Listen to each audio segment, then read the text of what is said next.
Cinema ప్రపంచంలో స్టార్గా ఎదిగిన ఒక వ్యక్తి ఇప్పుడు రాజకీయాల్లో కూడా తన ముద్ర వేసేందుకు ముందుకొస్తున్నాడు. ఆయనే విజయ్.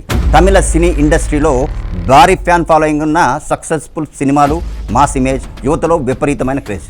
ఇక అదే సమయంలో త్రిషా కృష్ణన్తో అతని స్నేహం వార్తల్లోకి వస్తుంది. విజయ్, త్రిషా మధ్య బంధం బలపడుతుందనే చర్చలు ఫ్యాన్లో ఆసక్తి పెంచుతున్నాయి. కానీ ఒక స్టార్ రాజకీయాల్లోకి అడుగు పెడితే ప్రతి అంశం మరింత ఫోకస్లోకి వస్తుంది.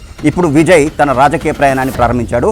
ఇది కేవలం ఒక నటుడి ప్రయాణం కాదు, ఇది ఒక నాయకుడిగా మారే ప్రయత్నం. తమిళనాడులో ఇప్పటికే బలమైన రాజకీయ పార్టీలు డిఎంకే, ఏఐడిఎంకే ఇలాంటి పరిస్థితుల్లో కొత్త నాయకుడిగా ఎదగడం సులభం కాదు. వ్యక్తిగత జీవితంపై చర్చలు ఒకవైపు, రాజకీయ ప్రయాణం మరోవైపు.